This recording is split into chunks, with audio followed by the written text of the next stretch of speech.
विल्लुपुरम जिले के परियनो लंबे क्षेत्र में रहने वाली वलरमती का विवाह हुआ था, लेकिन उन्हें कोई संतान नहीं थी। उनके पति का पहले ही निधन हो चुका है। ऐसी स्थिति में वलरमती ने परशुराम नामक युवक को गोद लेकर पाला और बाद में उसका विवाह भी करवाया। इसके बाद वलरमती ने परशुराम के नाम पर लगभग 2 एकड़ जमीन खरीदी थी। बताया जाता है कि परशुराम की अचानक मृत्यु हो गई। वलरमती का आरोप है कि परशुराम की मृत्यु के महज 5वें दिन उसकी पत्नी ने कथित रूप से फर्जी दस्तावेज तैयार कर कानून को गुमराह करते हुए उक्त संपत्ति को उसी क्षेत्र के निवासी गुरु नामक व्यक्ति को बेच दिया।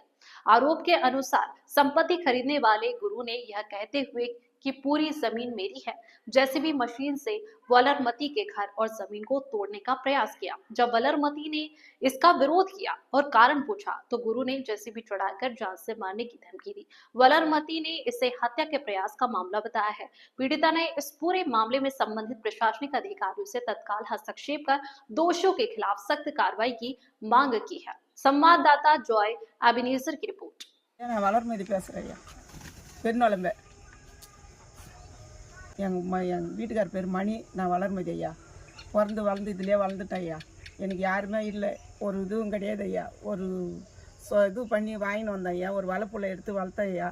எனக்கு யாரும் ஆதரவு இல்லை ஐயா. அவன் தெரியாத செத்துட்டான் ஐயா. சொத்து எழுதினேன் ஐயா. எனக்கு யாருன்னே தெரியாது ஐயா. அப்புறம் பக்கத்தில் எதுவும் தெரியாத பொண்டாட்டி மேலே எழுதிட்டு அவன் செத்தே போட்டான் ஐயா. எனக்கு யாருன்னே தெரியாது ஐயா. பக்கத்து கொள்ளக்காரன் வாங்கிட்டு என்னை வந்து அடித்து மிரட்டி என்னை சாவு அடிக்கிறான் ஐயா. எனக்கு யாருமே இல்லை ஐயா. அனாதி மாதிரி இருக்கிற ஐயா. காசு எப்படி வந்துச்சு உங்களுக்கு? அது வாங்க எங்கள் மாமனார் சொத்து ஐயா. அது மாமனார் சொத்து வாங்கி வந்து இங்கே பசிக்கலாம் அப்படின்ட்டு வேறு வழி இல்லையா. கூலிக்கு வேலை செஞ்சிருந்தேன் ஐயா. இப்படியே கூலிக்கு வேலை செஞ்சிருந்தா நான் என்ன பண்ணுறதுன்ட்டு நான் சொத்து விற்றுன்னு வந்துங்க வாங்கினேன் ஐயா. வாங்கின பேர் அந்த பிள்ளை என்ன பண்ணா, என் மேலே எழுது நான் உன்னை நல்லபடியாக பார்த்துக்கிறேன்னு சொன்னேன் ஐயா. இல்லைடா நான் எழுத மாட்டேன்னு சொன்னேன் ஐயா. இல்லைடா நான் உன்னாண்ட இருக்க மாட்டேன்னு சொன்னேன் ஐயா. இது சரி நான் எழுதி வைக்கிறேன், என்னை பார்த்துக்கிறேடான்னு சொன்னேன் ஐயா. சரி ஐயா, கோன்சாமி கிட்ட நிலம் வாங்கினேன் ஐயா. அந்த சொத்து விற்றுன்னு வந்து கோன்சாமி கிட்ட தான் ஐயா நிலம் வாங்கினேன். வாங்கி எழுதுறதுலேருந்து எந்த பிரச்சனை இல்லை. ஒரு 7 வருஷமாக என்னாண்ட வரல ஐயா. அவன் வராத போது இதுமாதிரி தப்பான வைக்கெல்லாம் போகிறான் ஐயா.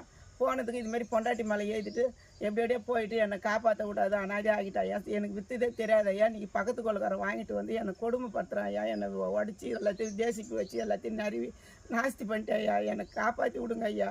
நீங்கள் வாங்கின காசில் வாங்கின நிலத்தை தான் நீங்கள் அவன் பேரில் எழுதுனீங்களா? ஆமாம் ஐயா. பரசுராம் பேரில் எழுதினேன் ஐயா. அவன் பொண்டாட்டி பேர் ராஜிகா, அவன் பேர் பரசுராம் ஐயா. சந்திராயமட்டிலேருந்து எடுத்துன்னு வந்தேன் ஐயா. ஒரிஜினல் பத்திரம் யார்கிட்ட இருக்கு? என்கிட்ட தான் ஐயா இருக்குது. இப்போ அவங்க பத்திரம் காணாது போச்சுன்னு சொல்லிட்டு போய் சொல்லி தான் ஐயா எழுதினாங்க. பேப்பரில் போட்டு போலீஸில் பேப்பர் மூலிட்டு வாங்கி எழுதிக்கிறாங்க ஐயா. எனக்கு ஒன்றுமே தெரியாது ஐயா. 5 பிற்பாடு தான் போய் கேட்டதுக்கு இதுமாரி வாங்குது. இப்போ செத்து 5 நாளில் விற்றுக்குறாங்க ஐயா. 5 நாளில் வந்து விற்றுது. எனக்கு ஒன்றுமே தெரியாது ஐயா. நான் போய் செத்த உடனே என்ன கேளுன்னு கேட்டாங்க. ஏன்னா ஒரு செத்துட்டு பிற்பாடு நான் போய் பணத்துக்கார ஐதா, நான் பணத்துக்கு போய் ஐதான்னு சொல்லுவாங்கன்ட்டு நான் கேட்காத விட்டேன். ஏன் தைரியமாக தான் ஃபோனில் தான் என் வந்துச்சு எனக்கு விற்க போகிறேன்னு. தைரியமாக தான் நீ விற்று பாடுறா, யார் விட்டு சொத்து வந்து யாரா விற்கிறேன்னு கேட்டேன் ஐயா. உன்னை நான் சாவு வச்சிடுன்னு சொன்னா ஐயா. ஃபோனில் மெட்டினா ஐயா.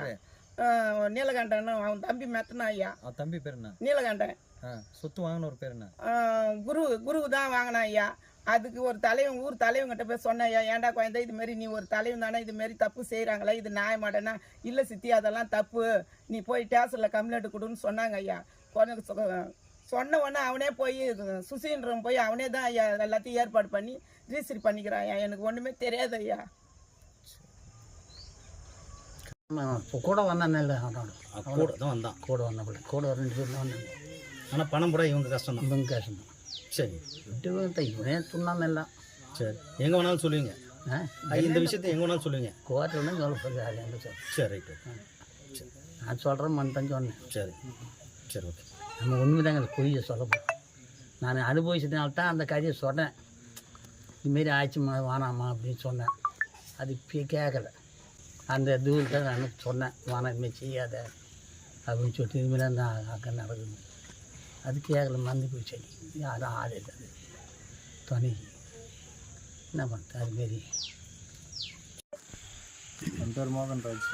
நான் பெரிய நிலமில் வச்சுக்கிறேன். எங்கள் அப்பா பேர் கோவிந்தசாமி. அப்பா வந்து ஒரு 2 ஏக்கரா நிலம் விற்றாரு. வளர்மதின்றவங்க பேருக்கு விற்றுட்டாரு. நான் வந்து அப்போது வேணாம்ப்பா எதுக்கு விற்கிறேன், எனக்கு தேவைப்படுது அப்படின்னு. சின்ன வயசுன்றதுனால எனக்கு ஒரு 16-17 வயசு தான் ஆகும். அப்போது சின்ன வயசுன்றதுனால ஒரு என் பேச்சு கேட்கல. சும்மா ஒரு 4,40,000 சம்திங் கொடுத்தாரு. அது எனக்கு சரியான ஞாபகம் இல்லை. நான் வேணான்னு சொல்லும் போதே அவர் கொடுத்துட்டாரு.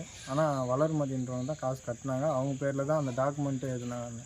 அந்த டாக்குமெண்ட்டு அக்ரிமெண்ட்டு போட்ட டேட்டு கூட தவறிச்சு. கிட்டத்தட்ட 1 மாதம் கழிச்சு தான் ரிஜிஸ்டரே பண்ணாங்க. அக்ரிமெண்ட்டு போட்டதும் வளர்மதி பேரில் தான், ரிஜிஸ்டர் பண்ண போகிறது தான் வளர்மதி பேரில் தான் பண்ணாங்க தெரியல எனக்கு. அதுக்கப்புறம் வளர்ப்பு பையன்ட்டு ஒருத்தர் இருந்தார் பரசுராமன்ட்டு, அவருக்கு எழுதி கொடுத்தாங்க. அவ்வளோதான் நமக்கு தெரியும். அதுக்கப்புறம் இப்போ விற்றுட்டாங்க அப்படின்னு கேள்விப்பட்டாங்க. நமக்கு அதை பற்றி எதுவும் தெரியாது. மற்றபடி அவ்வளோதான் நமக்கு தெரியும்.